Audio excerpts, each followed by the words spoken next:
Nouveau rendez-vous de l'actualité nationale et internationale sur Eden TV. Bienvenue à tous et merci de nous préférer pour vous informer. Au sommet de cette édition, ce 20 mars constitue pour les 300 millions de locuteurs francophones dans le monde de la Journée internationale de la francophonie, occasion pour la rédaction d'Eden TV de s'interroger sur la place que conserve la langue française au Bénin, anciennement appelée quartier latin de l'Afrique. Retour à la une de l'actualité nationale du dossier des faux médicaments. Face aux débats qui n'en finissent pas sur le sujet, Eden TV revient sur les décisions du gouvernement relatives à l'ordre des pharmaciens et au laboratoire indien Neo Sesamex. Nous irons enfin au Burundi où les citoyens sont appelés aux urnes le 17 mars 2018. Le président Pierre Nkurunziza a décidé de la date du référendum qui pourrait lui permettre de se maintenir au pouvoir jusqu'en 2034. Merci de nous préférer, c'est un plaisir de partager ces moments avec vous.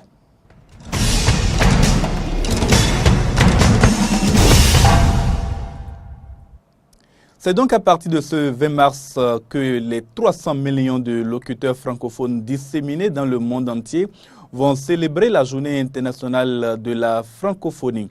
Au Bénin, pays anciennement qualifié de quartier latin de l'Afrique, pour l'amour et la maîtrise de la langue française par nombre de ses ressortissants, quelle place tient encore la langue de Molière aujourd'hui? Fréjus Serroulan s'est posé la question. Sa réponse à travers ce reportage. La langue française, langue officielle du Bénin héritée du colonisateur, est le trait d'union entre les quelques 46 ethnies du pays et leurs 56 langues locales.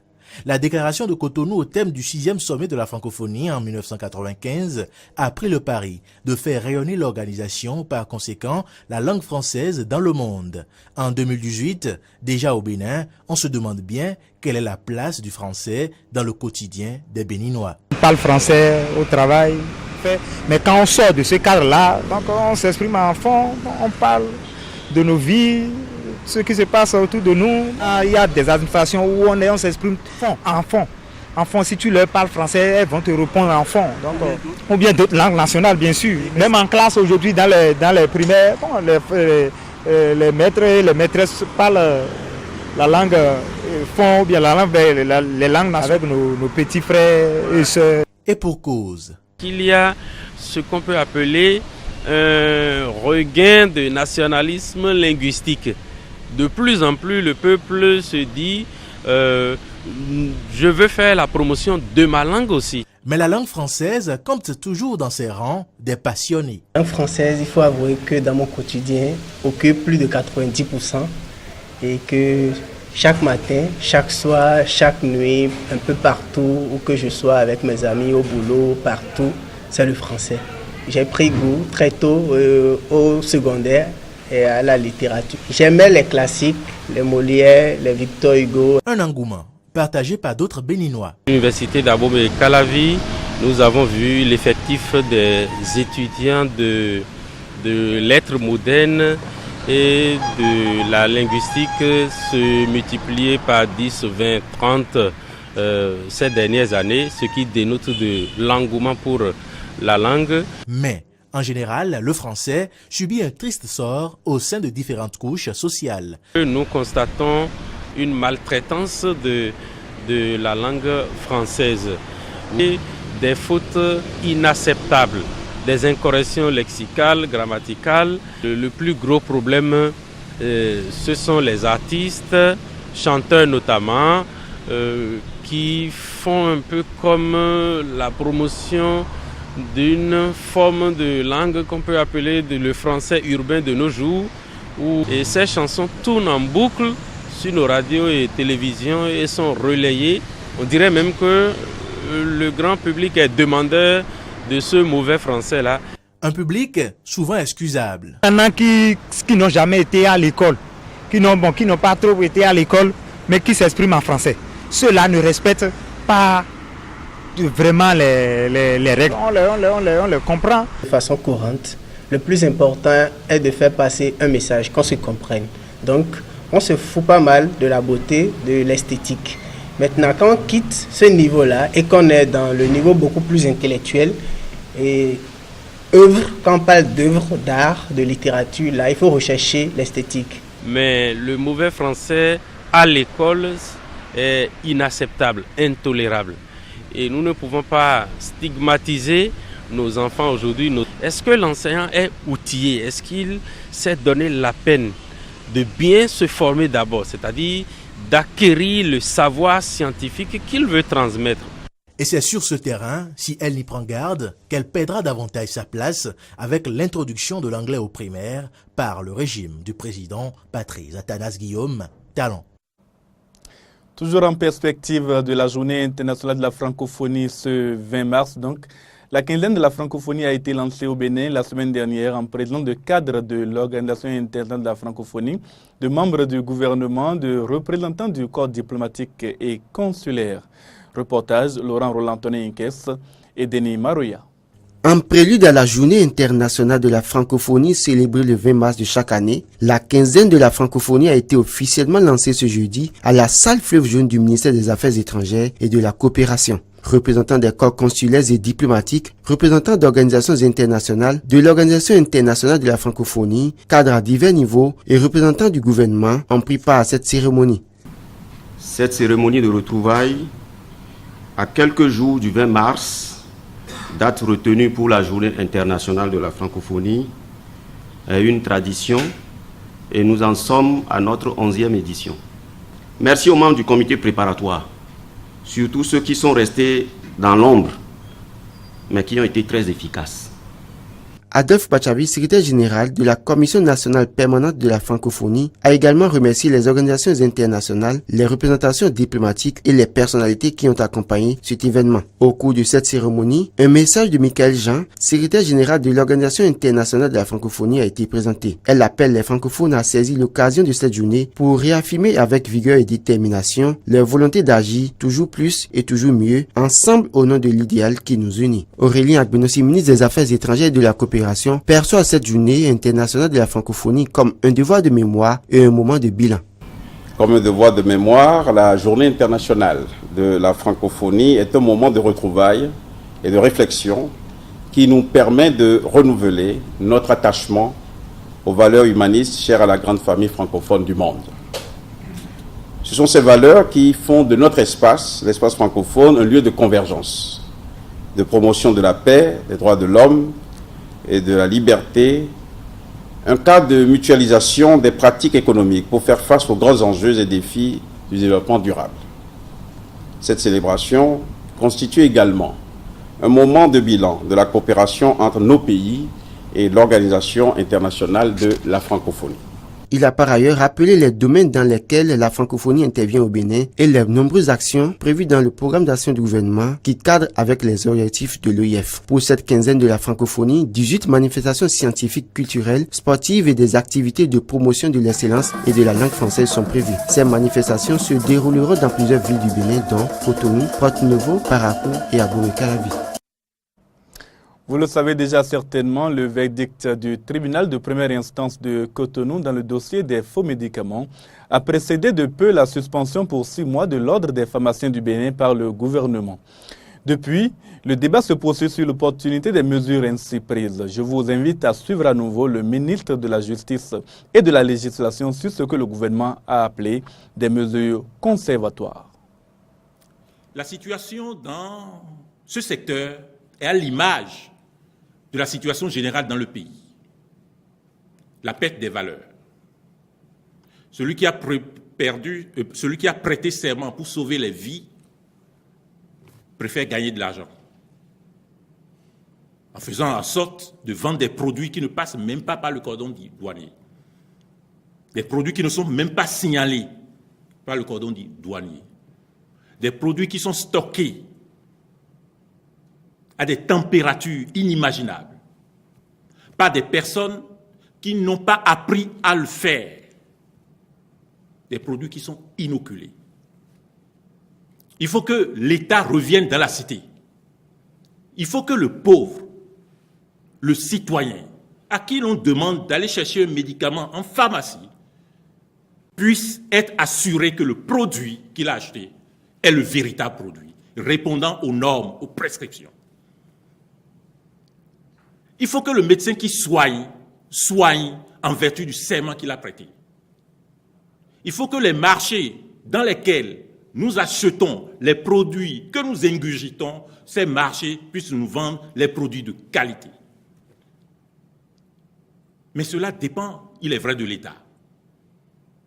C'est pour cela que le Conseil des ministres a pris des mesures importantes. La revue profonde de la réglementation, de la législation, la réforme institutionnelle. L'on s'étonne de ce qu'un autre professionnel n'ait pas pu identifier cela, n'ait pas pu prendre des mesures de précaution, des mesures de prévention. Cela.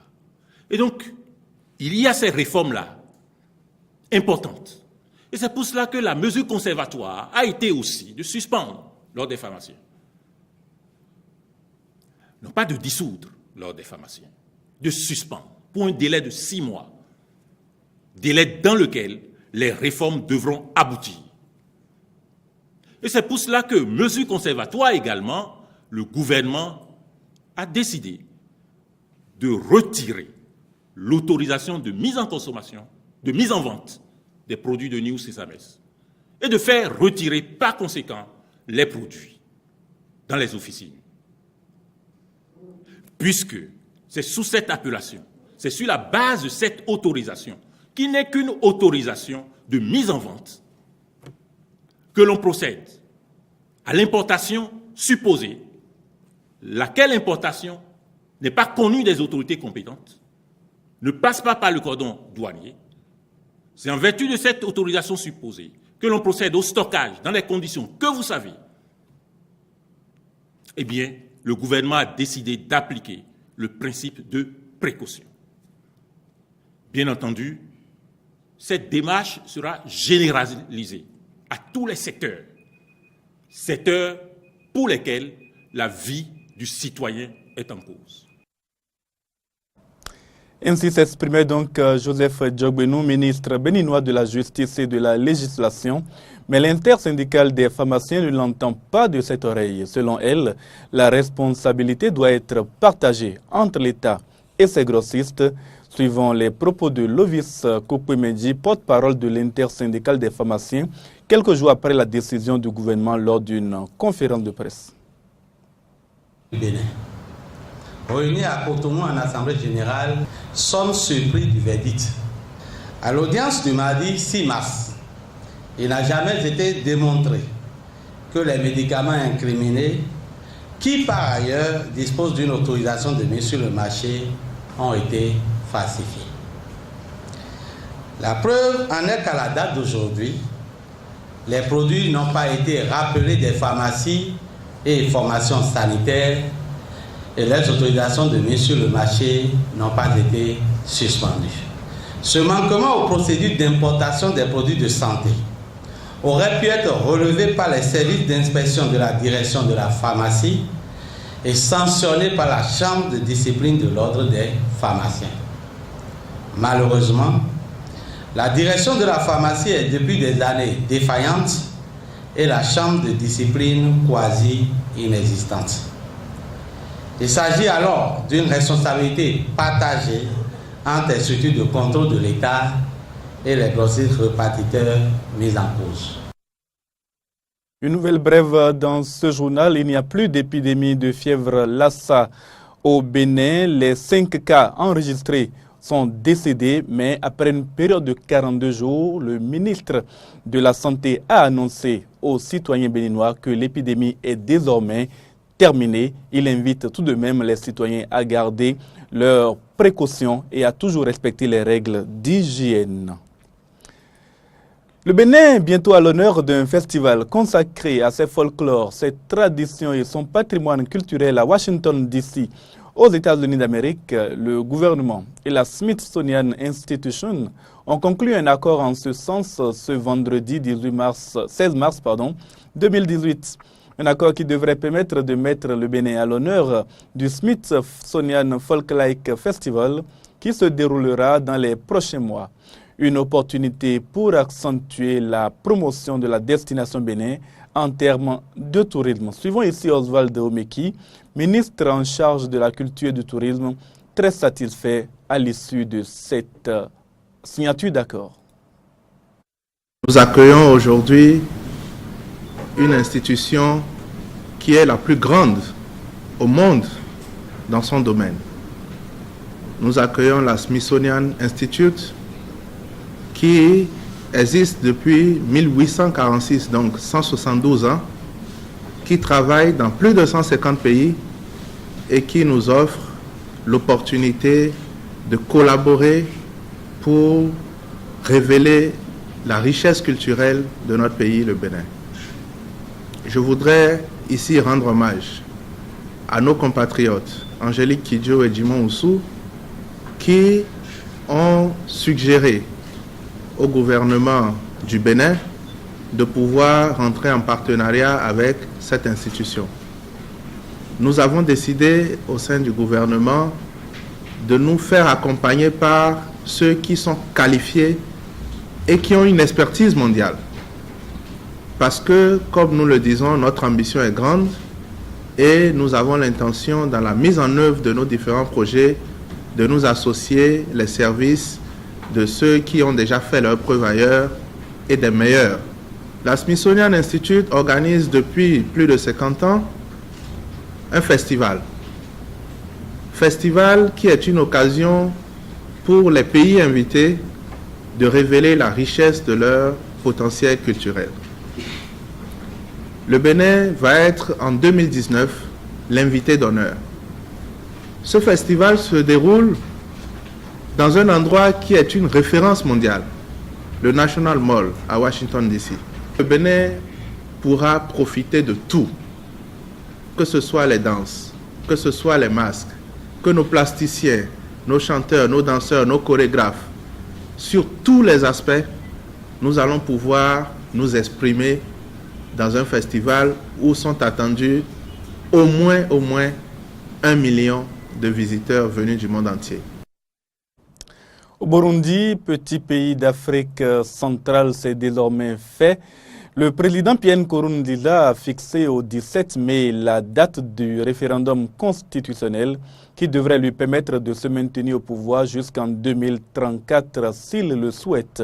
Selon un décret présidentiel signé en ce sens ce dimanche, la réforme sera adoptée à 50% plus une voix, contrairement à ce que prévoit l'actuelle constitution qui fixe un seuil de 4/5 des députés ainsi qu'une majorité qualifiée des 2/3 du Sénat.